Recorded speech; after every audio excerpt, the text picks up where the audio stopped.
Officers from the Hillsborough County Sheriff's Office responded to a 911 call for a double shooting at a makeshift recording studio, 15 miles north of the city of Tampa, Florida. Upon arriving, officers first made contact with the recording studio owner, named Joseph Meeks. Meeks, who had seen the aftermath of everything, as he had been in the studio when the shooting occurred, led officers to the shooting scene. Officers entered the studio, finding two males lying deceased on the ground. The victims were 27-year-old Trayvon Albury and 24-year-old Daniel Thompson. Upon further questioning, it was learned that the two victims had arrived at the recording studio at 10 p.m. Moreover, they had shown up with another man, a man by the name of Billy Bennett Adams III. Adams, who rapped under the name Ace NH, was a familiar face to Meeks, who had let him record at the studio 4 or 5 times in the past, without issue. This time, however, something had gone seriously wrong. Meeks told detectives that Adams had contacted him earlier in the evening on Instagram, so that he could book studio time. Meeks agreed. Studio session underway, Meeks told detectives that he was sitting at his computer recording Ace NH's music. As he worked, the two victims stood around, as Adams performed one song. Meeks was emailing Adams a copy of the recordings when he heard the gunshots. Spinning around, he was placed into a state of shock and fear, as Adams stood with a handgun, and both men lay dead. One of the victims, Trayvon Albury, lay on the recording studio floor, having been shot from less than 2 inches away, dying from a shot to the back of the head. The other victim, Daniel Thompson, was slumped over in a chair, having died from 2 face shots.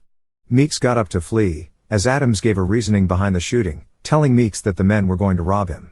Hand on the door to leave, Meeks saw Adams fire a final shot into the victim in the chair. Meeks escaped unharmed, with Adams driving away before police arrived. The Hillsborough County Sheriff's Office believed the shooting to have been gang-related, and another witness who hadn't been present that night gave police this intel. This information was believable given the fact that Adams, and one of the victims, were known members of a local Crip set. Furthermore, this witness reportedly saw one of the deceased arguing with 3 local Crip gang members prior to the shooting. The witness stated that the argument was over firearms and money.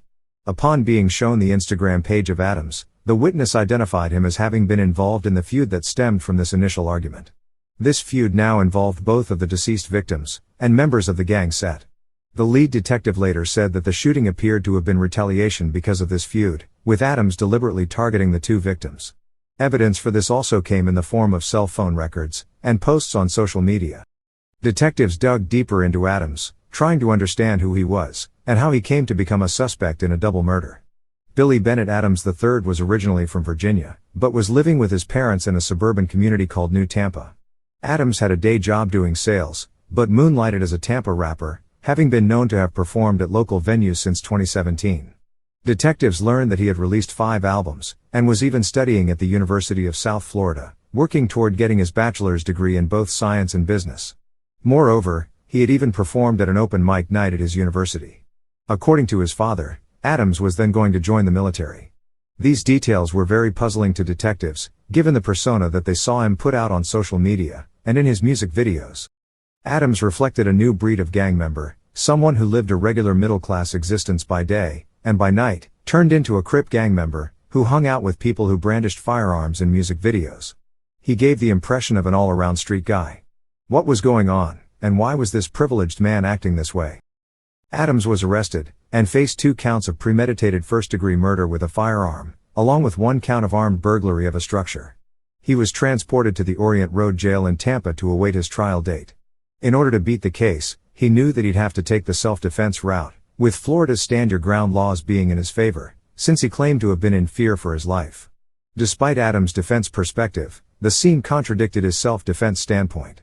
1 victim had been shot in the back of the head, and the witness hadn't heard any arguments leading up to the shootings, or even been aware that Adams was armed that evening.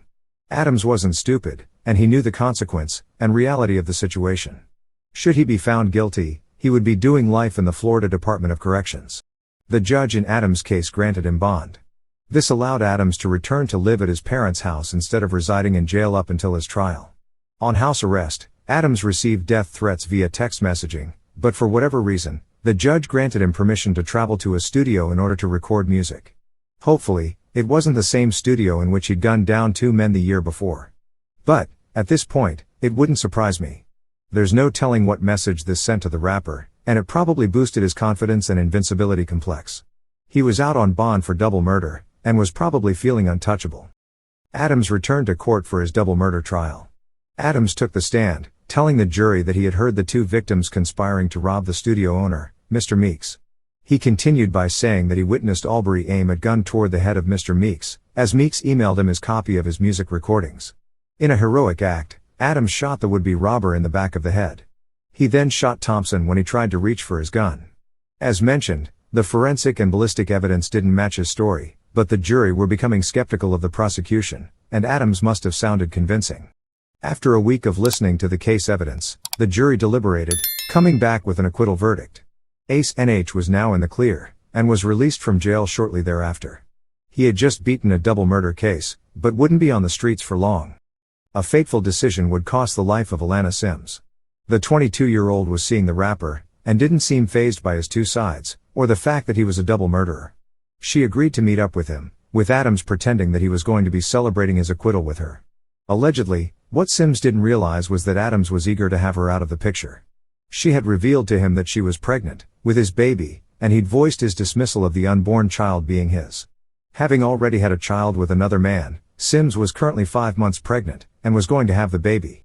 Allegedly, Adams lured Alana Sims to a location, and then shot and killed her, leaving her body at the scene.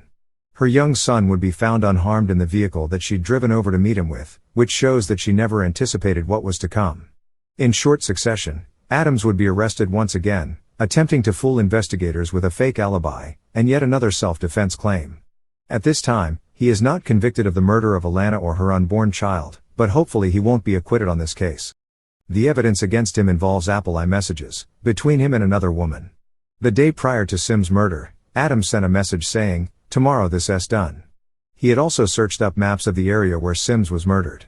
To make matters even more telling, Adams claimed that Sims pulled a gun on him, and he wrestled with her for the weapon. According to the rapper, this reasoning explains how Sims ended up with a bullet in her head. Clearly, this is a similar version of events to his 2020 double murder. At this current time, Adams is being housed without bond at the Falkenberg Road Jail in Tampa. The prosecution is seeking the death penalty.